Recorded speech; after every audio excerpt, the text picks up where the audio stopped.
Hello, hello, hello, New Haven. Welcome back to Arts Respond on WNHH Community Radio. I'm Lucy Gellman, and this is a collaboration with the Arts Council of Greater New Haven.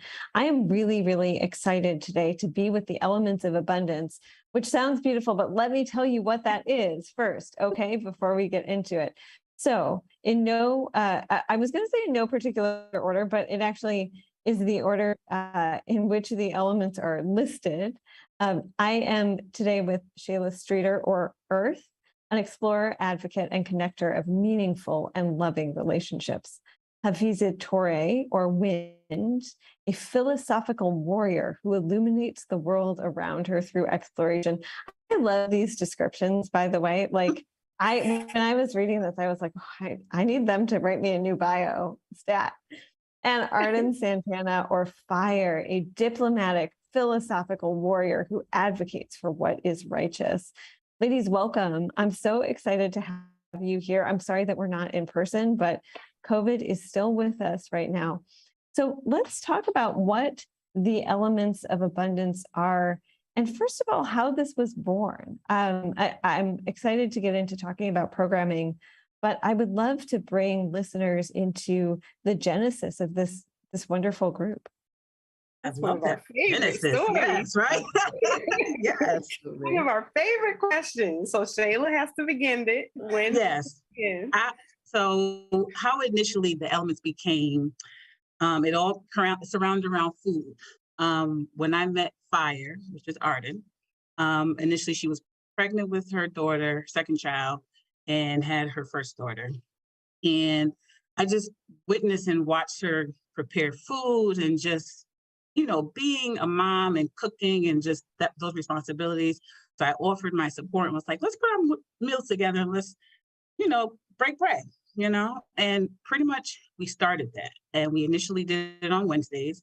I brought food out of my kitchen. So it wasn't like you went out to the grocery store. It was pretty much what's in your cabinet. Let's bring food together. Let's make a meal together. And it was great because our children got to play. The adults got to cook and support each other in the kitchen, eat a meal. And it literally became like a weekly tradition that we did as a family. And it was a school night. So we was like, okay, we need to switch it to a Friday. So we switched it to a Friday. And it just grew. And then Mama Win, which is Hafiza, she moved back to Connecticut. And again, I'm the connector. So our mothers or family members pretty much brought us together. And I invited Win over for dinner for breaking bread. Initially, when she came over, it was definitely, she was part of the element, right? It was just like she fit within the piece. We started cooking, she prepped the food, the kids were playing, the kids enjoyed each other. And we've been doing it for the last 6 or 7 years, breaking bread.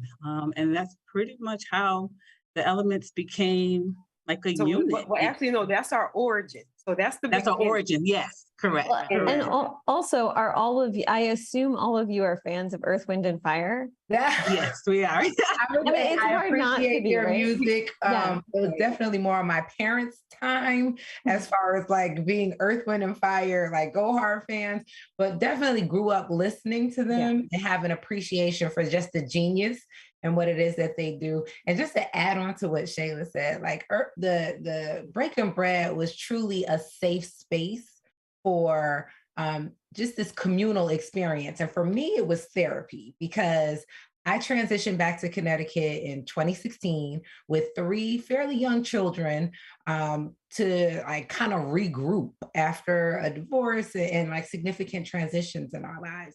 And to have been introduced to, Earth, Shayla, and Fire, Arden, who were both mothers. And the conversation was so easy. And it was just always uplifting and empowering. And we had similarities and we were moving through, different challenges in similar ways. And it was a safe space for our children who, may have been oblivious to all the stress that we were under, that when we came together, alleviated so much of that. So they got to witness their mothers, talking and laughing and preparing food lovingly. And they got to play as we, look from a short distance to make sure they were good. But just to be in that energy, in that kitchen that you see behind you, behind Shayla, you know, where we spent most of our time. So it was a dynamic coming together, and we all have our similarities, but definitely individual strong suits that meld really well together.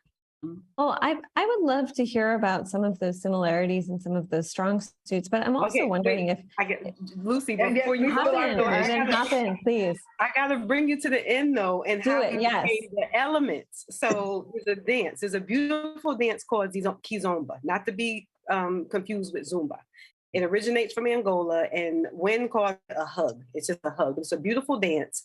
And we were caught up in this dance at the time, attempting to learn it. We were going to classes, and there's a culture around it that's called, there's socials. And after socials, you get to practice and engage in the dancing and have a really great time.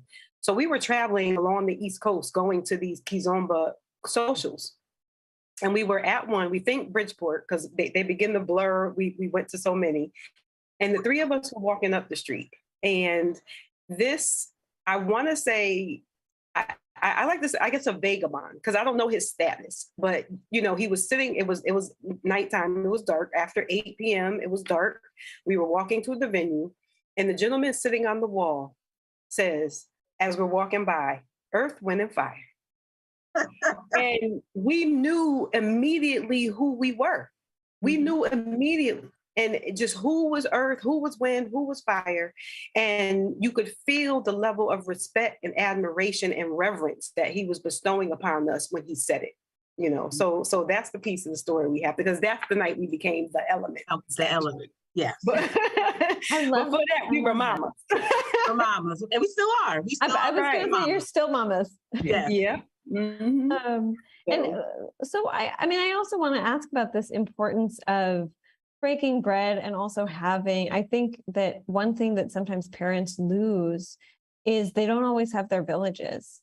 And as a woman, I've been thinking a lot about how important it is to have your intentional village, because without it, it's hard. I don't have kids and it's hard, but when you have kids, and several people in my life, you know, are blessed with children, it's really, really difficult to be present and to be intentional. And we live, I think, in a world that, and in a country that doesn't always give people the infrastructure to let them be as intentional and as present parents as they would like to be.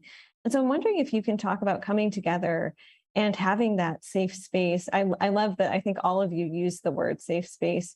To be in community with each other, and to have your children in community with each other as well. Yeah. Those values. It's about value. Absolutely. And our children controlling their exposure to values that don't align with ours. And again, and the wusa that we're allowed as women to be able to just be. You know, cooking, it took away, for me, took away the weight of the domestic duties we had to do. So it became easier when it was shared. You know, you'll find Hafiza at the sink washing dishes, you know, me or Shayla at some level of prepping or making the meal.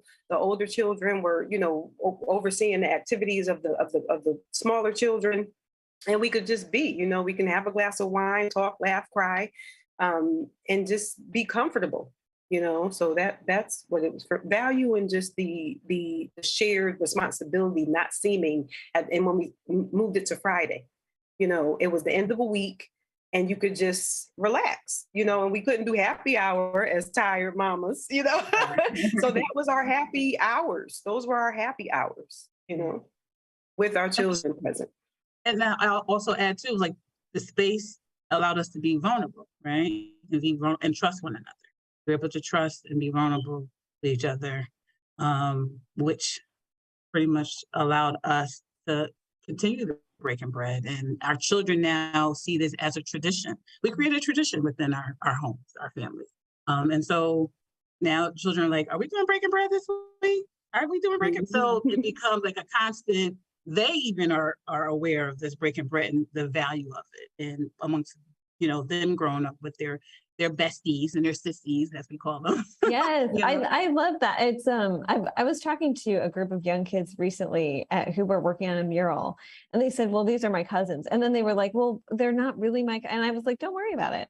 Yeah, it doesn't matter." Like, right. So I think yes, family can take many shapes and sizes. That's the village, extended family, Yeah.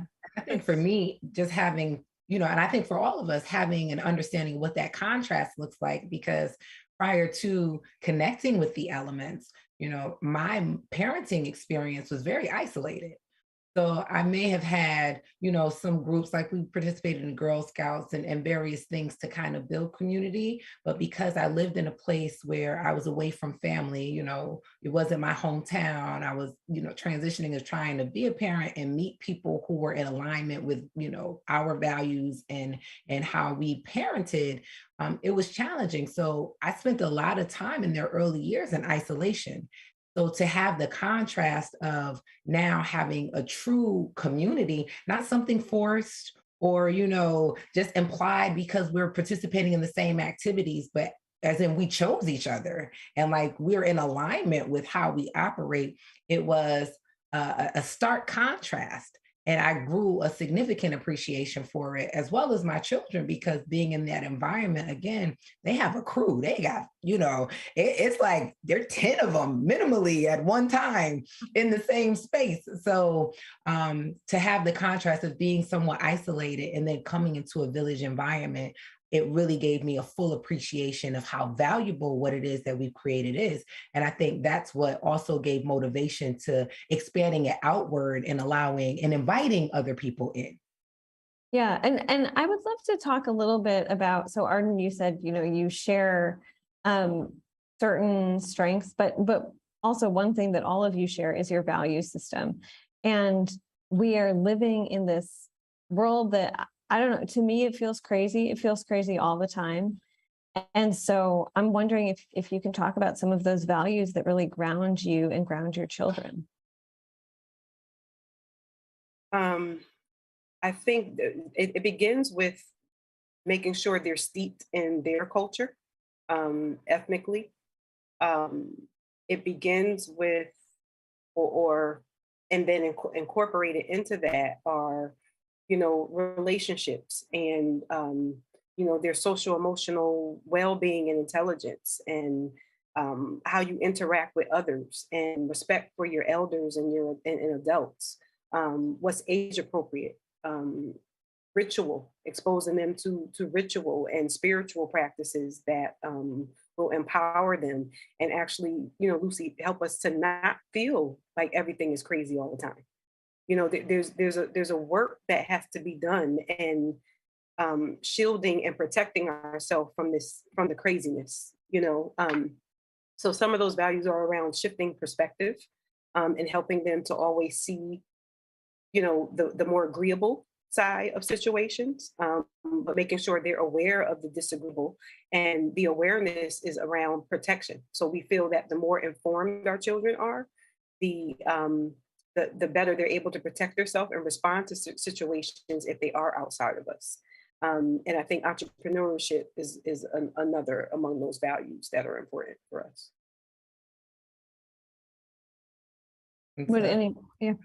Yeah, and just to add on that, I think one of the simpler ones is like we all prescribe to the 4 agreements, right? Be impeccable with your word. Don't take anything personally. Always do your best.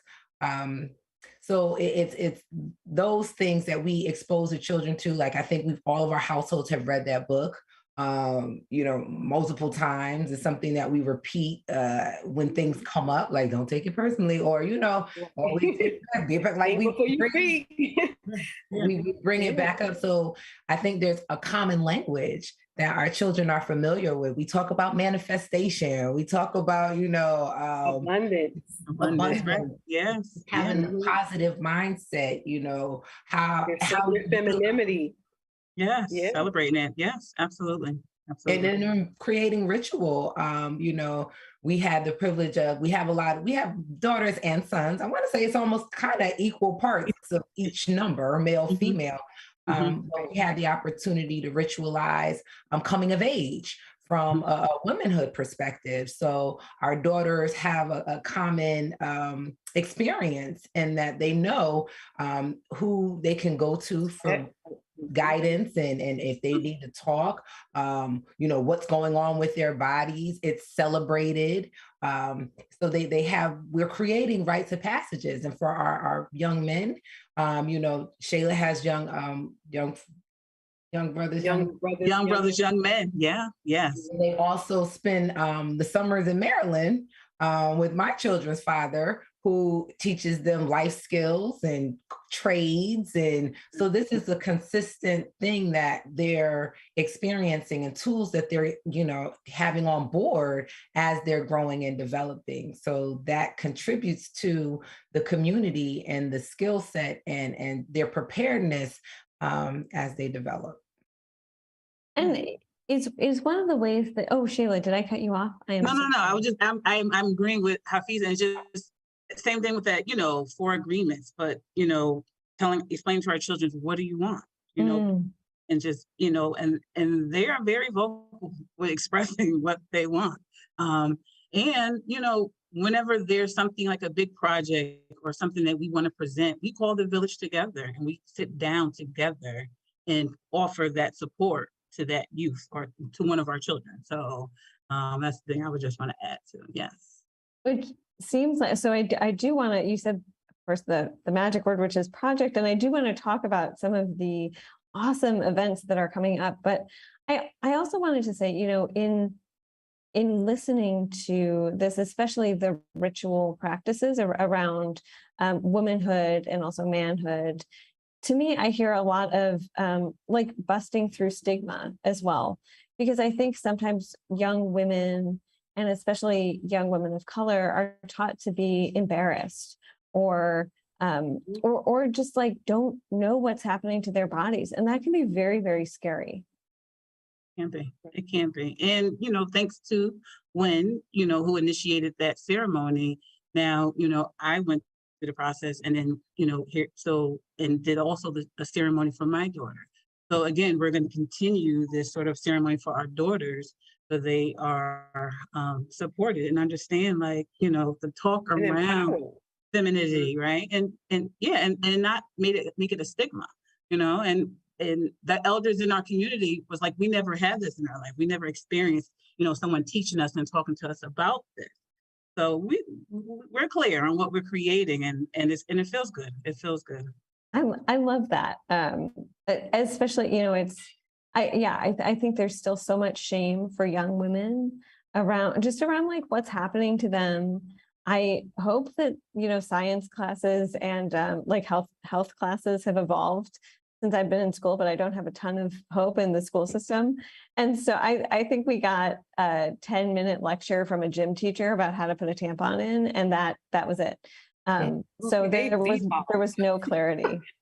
They've devolved and practically been eradicated or replaced replaced in a way that I don't think is, wholesome. Oh, that makes me very sad. Yeah. Just how empowering it is to take that back.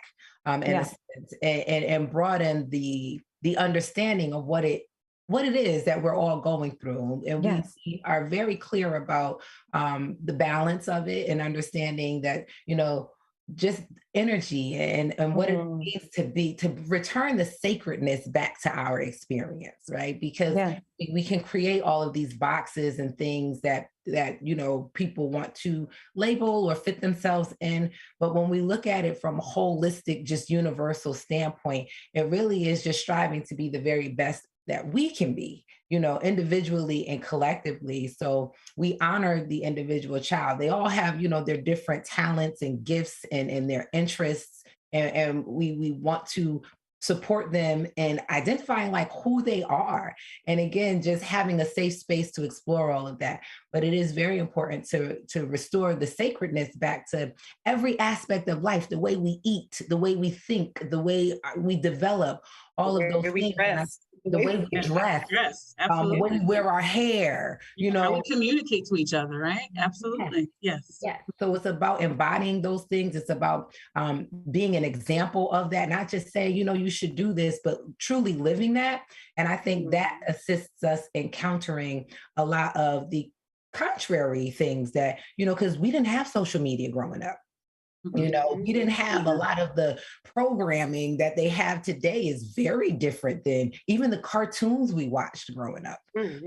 So we're intentional about the space that we create for them, not to shelter them to the point where they're oblivious, but to make sure that they are solid in who they are. So that when, like Fire said, when they do come in contact or they are out in the world, that they do feel a sense of empowerment or a sense of self so that they can maneuver. So Sheila, did you have something to add? Okay, I saw you. Okay, just wanted to make sure. That's the one thing I really don't love. Well, there are many things I don't love about Zoom, but it's when people are in a room together, it's easier to tell when someone wants to hop into the conversation. So I want to talk about some of the upcoming experiences that the elements of abundance, I almost just said that Earth, Wind, and Fire are doing, yes. Including tomorrow night. So tomorrow, if you're watching this with us on Friday, August 19th, tomorrow is Saturday, August 20th. If you're watching it after that date, I'm sorry. Right. That's too bad for you. Check our website. Right. You'll know what happens on those later. Absolutely. Yes, absolutely. Always something. On Saturday, August 20th, from 2 p.m. to 6 p.m., there is a public breaking bread in the park. And I'm wondering if we can talk about taking this beautiful tradition that you have created and opening it up to the community and saying, come join us, be with us. Oh, because everybody can't fit at Shayla's house. Or they can't, right. We can't invite the world in. I would love to invite everyone to the house. We will not be able to accommodate everyone. And is that, come to Breaking Bread. We doing the invite, and it wound up being like, we could do a Breaking Bread in the park. Let's take what we're doing in the home and bring it out. And so we believe, our vision is connect and build, right? We are creating a network, a community of individuals, right? So we can build our village outside of the elements, where we're communicating with other families and members. And so the Breaking Bread in the Park is pretty much a communal activity. It's going to be a bunch of activities for, families and young children, and adults too. And just talk about the history about what Breaking Bread is and taking families and individuals out of that isolation and bringing them together is the true essence of what Breaking Bread. Mm-hmm. So all you have to do is prepare your dinner to go. And if you don't want to do that, order, have Grubhub deliver you something or pick up something from your area restaurants, and come. You lay your chairs out, you lay your blanket out, and we do have curated or scheduled events for the children. And then we'll break bread at, I think, 4:30. We'll just sit down and we'll eat together. And that's where people can talk, network, build, connect, and they'll be able to do that throughout the event. But we want to make sure that eventually it happens the way it does at the house. Like we come, the only difference is we're not in the kitchen together where we're all preparing the meal. Everybody will come with it prepared and we'll break bread together while the children are playing, and adults might, play cards or play chess or, and just people can just talk and gather and relax for a little bit without having to pay anything, do a bunch of work, And have meaningful conversations. Yes, and have meaningful conversations. Yeah. I love that. Well, and before we talk about another upcoming event, which is restoration, I want to ask, we've been talking about breaking bread, but we're living in something that sort of interrupted our collective ability to gather and to break bread in a way that I think for people was, Hafiza, you said the word isolating earlier, was extremely isolating. And I know that in a way for parents was very isolating. And so I'm wondering if all of you can talk about your experiences during the pandemic. And I do want to acknowledge, just for listeners, because in a lot of interviews this week, I've heard the words post-pandemic. We are still living with COVID, but I think we are living with COVID differently than we were certainly 2 years ago. I can start. Yeah. I think the one is outdoors, so that, well, let's go back. So how have we handled it? We've continued to move ahead. We've already shared, each other's immunology for the past 6 years. So, we're family. So we take precautions. And for us, it's really about prevention, and how we eat is also medicine. We understand the power of keeping our immune system strong. And that in itself is preventative, or at least can counter, COVID. So the meals we eat are part of that. The supplements we take, the use of neem oil daily. It's a natural mask. We put on we use our neem oil, which it immediately affects the respiratory tract, which is also what COVID is going to attack. And we have on a mask even if we're not wearing a mask. So with the neem oil. So we take those precautions, and we've continued to do what it was that was normal and necessary for us, because we also understood the impact of that isolation on people, no matter the age, and especially the elderly. People need interaction. They need a hug. They need conversation. They need to be touched. They need to laugh. Like, that's important. So, we wouldn't, it wasn't an option for us to isolate our children or ourselves in that way. And we honor what other people's comfort zones are. So breaking bread is outdoors, for that very reason. So we're glad we have the warm weather months. And we're working towards creating a space, like owning space that we can continue to do this in, when weather doesn't permit us to do it outside. So that would be my sense to that one. And I think there's definitely some value in that. Prior to the pandemic, we were somewhat of a tight-knit group, just right. As far as, our circles didn't extend too far beyond, our collective and our children being together. So when things kind of shut down, we still interacted because we were that unit. We weren't in contact with everyone else. We're working from home. The children were schooling from home. So I think that was, significantly beneficial because we weren't as isolated. I know it was really tough, especially for my high schooler who was, going to school remotely, to not be in class, to not be able to go downtown or be, amongst her, other friends. So the fact that we were still able to consistently connect for breaking bread definitely added a layer of consistency in our routine, and kind of, took away from a lot of the hard challenges of this transitional period. So I think we are very conscious and aware of wellness. That is something that we all share and is the foundation of everything that we do. Like Arden mentioned, like how we eat, but how we live in general comes from that space. So eat, think, interact with the world, we're always coming from that space. So I think that's why it was very intentional as to how we opened up, and we chose to do it outdoors where, it is open air and we can, still have some distance, but be together in the same space. So just being aware of other people's, level of comfort, and the fact that, we do still, we're aware, we take precautions. So we're looking forward to breaking bread in the park. Yeah, breaking bread in the park. Yeah. So if people do bring things they want to share, something as simple as asking that it be brand new, package from the store, package unopened, correct. So everyone's bringing their own meal, but if someone has something they want to add to the collective, it should be, store bought and covered when they come. Or individually wrapped. Oh, great. That's good to know. Mm-hmm. And I also wanted to talk about restoration.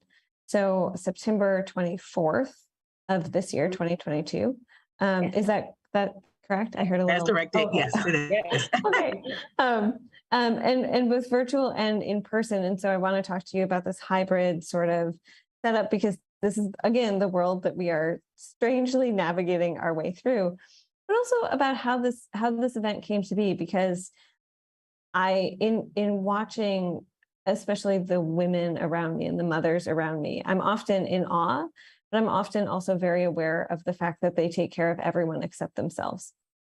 And so I'm wondering if you can tell me a little bit about how you put your heads together or put the elements together and said, let's do this, not only for ourselves, but to care for the women around us. I'll speak to that. Knowing that we as women, like you said, we tend to give all our energy to everyone else, but not ourselves. And so the ideal of restoration is really pretty much like us to take a pause and a reset, right? To pause and to restore back that energy or love back into ourselves. Because if we're depleted, how do we give to others? And so restoration is looking to restore back to that wholeness, that one being. And we're open up to the women because we tend to be the ones that give the most, whether it's to our significant partner or our children, our community. And so the event is around bringing different modalities and also having an author there who will be presenting her book and sharing about, that African tradition and, offering support around giving some tools to us women on how we can restore and certain practices that we can put into our lives. And the benefits of it, right? The benefits of it. And there's so many, right? We're not gonna be able to fit everyone in, but just giving one or two tools and modalities that we can use is so beneficial in our lives. I know for me, I tend to do yoga or meditation, but there's so many different practices that we each do that we sort of bring and share amongst each other. And it was definitely just along that vein of, yeah, we always pour into others and we want to be able to pour from a full cup, but also that, as divine feminine, as the mothers, as the wives, we really set the energy of those around us. So when we are, coming from a healed, whole space, we really can change the vibration of the planet.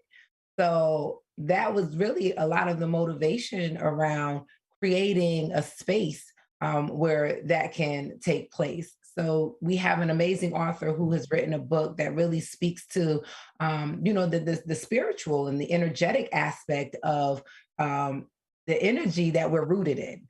And we're also bringing into this space foods that are restorative to the body and some indulgence to bring that, energy of just a treat for the love and femininity. Yes, absolutely. And then just introducing some modalities that people might be familiar with or it might be new to them.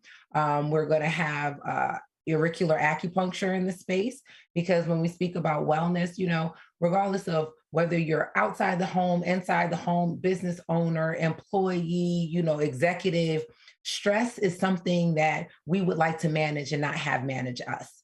So if we have tools at our disposal that we can utilize that can truly impact us on a wellness level, we want to be able to introduce that. So there will be auricular acupuncture. We want to bring practitioners in this space that are reflexology, as well as like seated chair massages. So certain things that, we can experience that will give us an immediate effect as it's going on. So the auricular acupuncture is done in a group setting. I know, Fire, you can speak to the Chima Life offering, but we're also going to be educating ourselves on the values and the benefits of these modalities. And that's what's allowing us to do the hybrid aspect of it, because you don't have to be in the space to feel the effects and the benefits of things like auricular acupuncture, because you can do the acupressure. So if we're sharing with you what points to touch, then you might want to, do along with us these areas, and you'll feel immediate effects, even if you're not getting needled or physically present in the space. So It's a wealth of knowledge and resources and just great energy, good people to connect with. And we truly are building a village around taking care of ourselves in the wellness aspect. And within, oh, Arden, did I cut you off? No, I think Hafiza wanted me to probably just mention one of the practitioners we're bringing in is a woman who has a proprietary energetic movement practice called Chama Life, and it centers being in tune with our body. You know,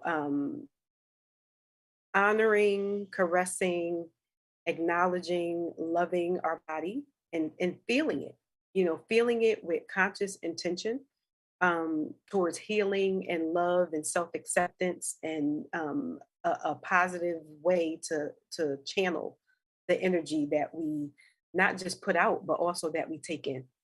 So this will be a movement experience that, you know, is just going to be really sexy and fulfilling and releasing. Yeah. I love that. Yeah, the men better get ready. The men not gonna know what hit them when the women walk out that door. When any of these women who are in relationship, and let me say women, men, whoever they going home to is gonna really be in some kind of situation when they get there. I think sometimes we forget that we have bodies, though. Like for real, it's true. You know, it is this. How about that we have bodies that are okay to experience pleasure? Mm-hmm. Yes, give ourselves permission for that. Absolutely, yeah, absolutely. Because either we're traumatized by experiences that, you know, we want to reject the pleasure, or you know, we're embarrassed or it hasn't been nurtured and supported that it's okay. But you know, I don't know, fire coming out, y'all. Fire coming out. Fire ready to come out. Because I mean, I want to address during this. So we're going to address the clitoris during restoration, because it's there and it has no other function except pleasure. So let's be real about that. Like it has nothing to do with making the baby, producing the baby. Like it's just there for pleasure. So we just need to know that and embrace it. Yeah, and it's like 10,000 nerve endings, right?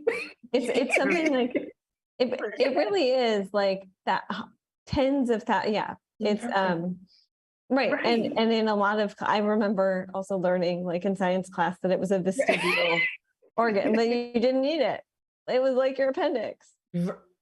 Everything everything is needed though. They just can't, the so-called expert can't figure out what is needed for, or just don't want to accept it's simply for like pleasure. Yeah, you know? Yeah, that's right. It's just simply for that. And then you have cultures who want to, you know, cut it and tie it up. And that's barbaric. That's brutal, you know. So yeah. So it's the reconnection, because again, in returning the sacredness back, like pleasure, that euphoric standpoint, that's our closest connection to source. That's like returning us back to the energy of creation. So there's so many layers to that. And just to be able to open our minds to what those possibilities are, because some people haven't even had just the fraction of a conversation that we just had about something that is very much a part of all of us. So creating that safe space to begin to have these conversations, to explore, you know, who we are, what we identify with, you know, what we can do with this physical vessel that we're in, and really just honor and celebrate that energy. Mm-hmm. So I want to, in our last, you know, about 15 minutes together, I want to hop just for a moment in the Wayback Machine and hear about, because you are three incredible women, and I want to hear about the women on whose shoulders you stand when you're doing this work. Wow. So, Earth, wind, and fire. We're going to go in that order. Right. So for me, I grew up in a family with hypertension. I call myself a foodie king. So I grew up in a family with hypertension. You know, we ate pretty much, you know, pork and all the different meats. And so for me, I don't want to say I have one particular matriarch or someone, women that arms I stepped on, but just family tradition, hereditary things allow me to make some changes in my life health-wise, right? And so, being pregnant, I had my, 3 children, and my third daughter, I wound up having preeclampsia. And because of my already change of eating habits, I was able to, I also, back up, I developed heart congestive failure.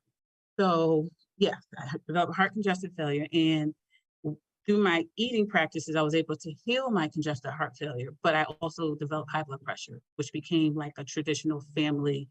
So I watched my family sort of this like hereditary thing passed down from generation to generation. And I decided to make a change, and decided to look at food differently. And so with that, certain practices and certain habits I learned that I picked up from family traditions, right? And so when we talk about hereditary, it becomes hereditary because you eat what your family taught you how to eat.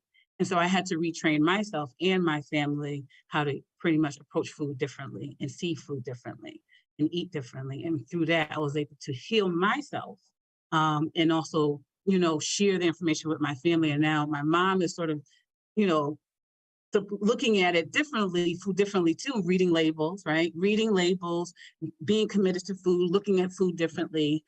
She still eats the way she does, but she does it in moderation, right? So just so for me, that was my sort of catalyst to food and how food becomes that source and energy of life. And I love eating. I'm not going to stop eating. Like, I love eating, but just, approaching it in a different way, in a more healthy, conscious way, and just owning it, and just changing sort of traditional things that have been passed down from my grandparents and grandparents beyond, with the genetic diseases. I call it diseases, passed down from generation. Okay. So yeah, as far as like, I definitely stand on the shoulders of many.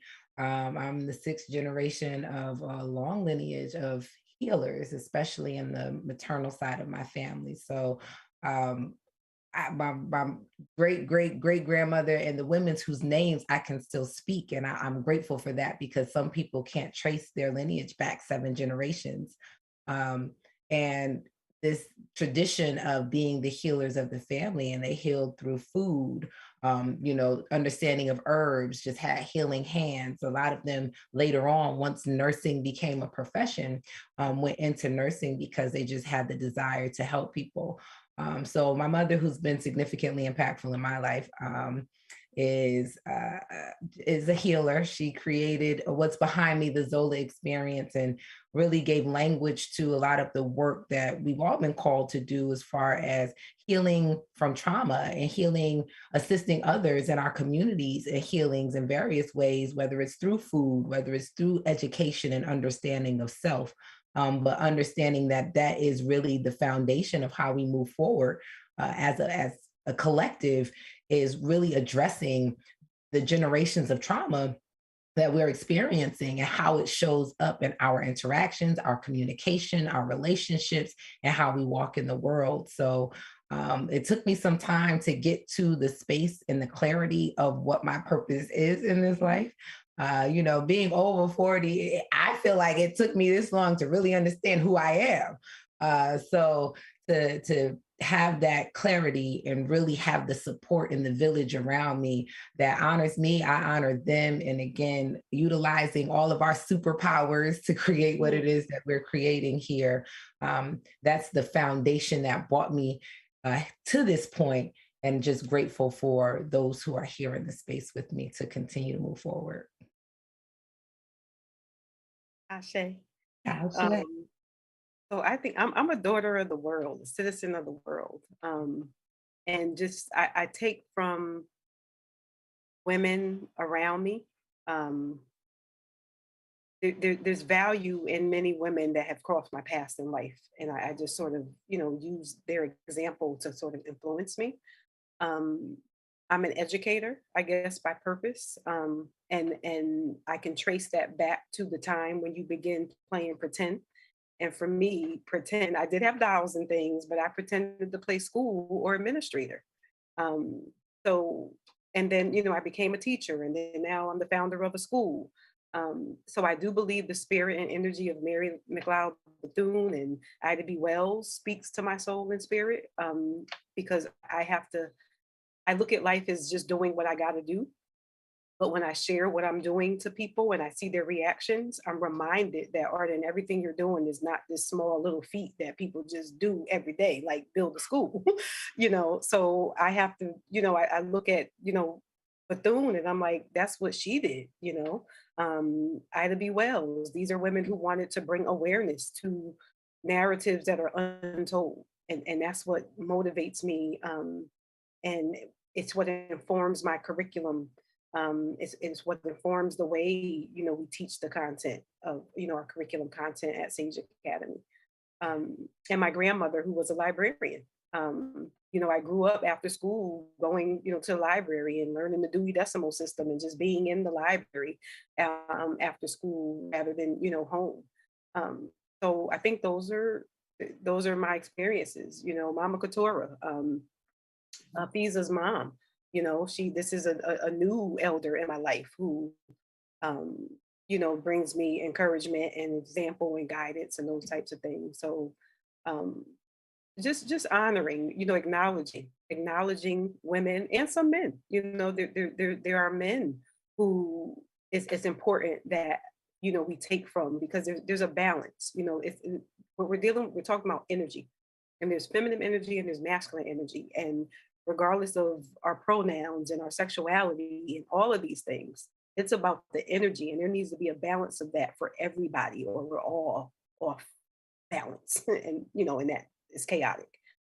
So I don't know. We're just walking on greatness, walking in love, striving to stay in harmony, and mixing these elements up to just be doing stuff. That's what we said. We doing stuff. We doing stuff. We doing stuff. Yeah. And I just want to add too, because we individually have our own purposes, but the universe literally brought us three together to bring forth this sort of union, or create this sort of, I say movement. Trinity. Trinity, right?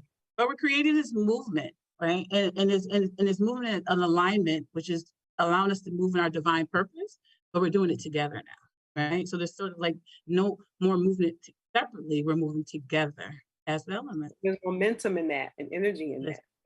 Yeah. And one thing that you stated, and just to piggyback on what Arden said, I know a lot of times when people see us, is this divine feminine energy, but we absolutely invite the men into the space. So we have various. We need the men in the space. And we speak that often. Like, we want this to be a welcoming, inviting, open experience. We want to dialogue and have conversations. We want to, just make it a safe space for all of us to just be. So restoration is feminine, female focused. But we have Connect and Build, and we have Breaking Bread, and we have other experiences where we are absolutely inviting and encouraging and reaching out to, the men to occupy the space with us, because again, just collectively having that balance. And we do understand that masculine and feminine exists in each and every one of us, regardless of our bodies, but we absolutely honor that balance.